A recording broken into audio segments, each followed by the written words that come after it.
Olá, meus amigos, um bom dia a todos, espero que estejam bem. Chegamos finalmente ao capítulo 10 do livro de Daniel, que temos vindo a estudar das Sagradas Escrituras. E no capítulo 10 nós vemos novamente Daniel muito angustiado em oração ao Deus do céu por aquilo que ele acaba por ver. No livro de Daniel, no capítulo 10, Daniel está a passear no rio Tigre com os seus companheiros e ele acaba por ter uma visão em que verifica o grande conflito que existe entre o bem e o mal.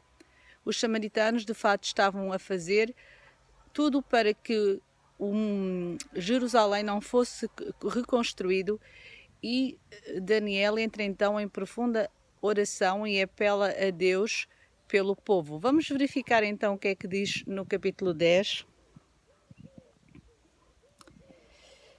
A partir do versículo 1, e diz o seguinte: No terceiro ano de Ciro, rei da Pérsia, foi revelada uma palavra a Daniel, cujo nome é Beltesazar. A palavra era verdadeira e envolvia grande conflito. Ele entendeu a palavra e teve inteligência da visão.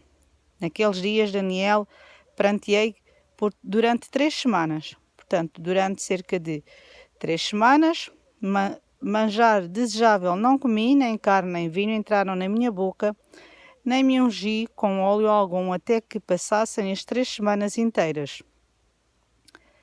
No dia 24 do primeiro mês, estando eu à borda do grande rio Tigre, levantei os olhos e olhei, e eis um homem vestido de linho, cujos ombros estavam cingidos de ouro puro e ofaz.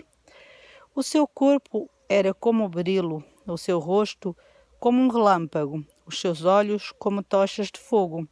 Os seus braços e os seus pés brilhavam como bronze polido, e a voz das suas palavras era como estrondo de muita gente.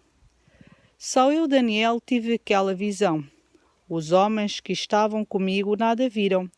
Não obstante, caiu sobre eles grande temor e fugiram e se esconderam. Fiquei, pois, eu só, e contemplei esta grande visão, e não restou força em mim. O meu rosto mudou de cor e se desfigurou, e não retive força alguma. Contudo, ouvi a voz das suas palavras, e ouvindo-as caí sem sentido, rosto em terra. Temos aqui o profeta Daniel, que acaba por ter uma visão do próprio Jesus, e que, de tão forte que foi essa visão, ele acabou por perder os sentidos e acabou por enfraquecer. E mais nenhum dos seus companheiros conseguiram ver nada daquilo que ele viu, mas sentiram alguma coisa estranha e acabaram por fugir. No livro de Esdras, nós podemos verificar o que é que se estava a passar nesta altura. Tinham passado já os 70 anos de cativeiro do povo de Israel, o povo tinha acabado de regressar, tinham acabado de regressar, alguns já a Jerusalém, estavam a reconstruir o templo. No entanto, dentro de um plano do grande conflito, que é o bem e o mal, aqueles que são contra Deus e aqueles que são contra Deus e aqueles que são a favor de Deus, neste caso o povo de Israel, contra os samaritanos, e os samaritanos fizeram de tudo para impedir que fosse reconstruído então o templo. E no livro de Esdras, no capítulo 4, lemos o seguinte a partir do versículo 1.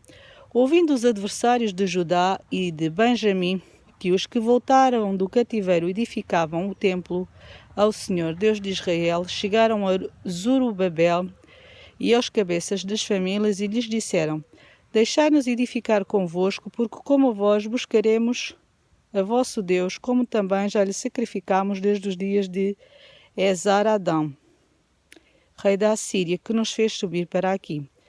Porém, Zorobabel, Jesua e os outros cabeças de famílias lhes responderam: Nada tendes conosco na edificação da casa a nosso Deus. Nós mesmo, sozinhos, edificaremos ao Senhor, Deus de Israel, como nos ordenou Ciro, rei da Pérsia. Então as gentes da terra desanimaram o povo de Judá, inquietando-no no edificar. Alugaram contra eles conselheiros para frustrarem o seu plano todos os dias de Ciro, rei da Pérsia, até ao reinado de Dario, rei da Pérsia. Reparem que, como nós já referimos noutros vídeos, o povo acabava por estar com o cisel na mão para reconstruir o templo e com a espada noutro, e em tempos angustiosos de fato foi feita a reconstrução do templo de Jerusalém. Um templo não com a glória que tinha o primeiro do templo de Salomão. No entanto, o templo acabou por ser reconstruído, mas de fato foram muitas as angústias que o povo passou para a reconstrução do templo. E Daniel, prevendo todas estas coisas, entrou em jejum e oração. Aqui vemos a importância da oração. A importância da oração não só pelas coisas que nós necessitamos, que nós precisamos, de que nós nos prostemos diante de Deus, mas também de nós orarmos pelos outros. A oração é um instrumento poderoso que nos permite dar a Deus,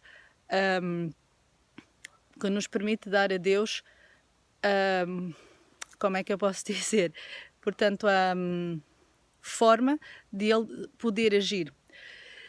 Aquelas pessoas, por exemplo, que estão afastadas de Deus e que de alguma forma nada querem ter com ele ou com os seus ensinamentos, quando outros de fora oram por eles, Deus tem permissão, era essa a palavra que me faltava, permissão, para que perante as forças do mal, as forças inimigas, o próprio Satanás, possa intervir sobre a vida de outra pessoa. Isto porque Deus não força ninguém a ir a ele e não força nenhum dos seus filhinhos a fazerem aquilo que ele não quer. Então, não é que Deus precise de permissão para fazer o que quer que seja, mas é uma justificação para que quando o adversário, o inimigo, Satanás, diga: mas por que é que tu estás a ajudar ou a fazer alguma coisa por este ser, se ele não te pediu, Deus possa dizer: ele não me pediu, mas está alguém prostrado a orar por ele e a interceder em seu favor. Por isso a oração é tão importante, que nós possamos ter isto em mente e possamos a cada dia também entrar em oração pelos nossos amigos, pelos nossos familiares, pelos nossos conhecidos, por aqueles que estão em padecimento e dor, e também pelos aqueles que não conhecem a palavra de Deus e que têm a ansiedade de um dia vir a conhecer e também estabelecer esta relação com o nosso Deus. Um bom dia a todos e espero que fiquem bem e que possam orar uns pelos outros. É o meu desejo no dia 2.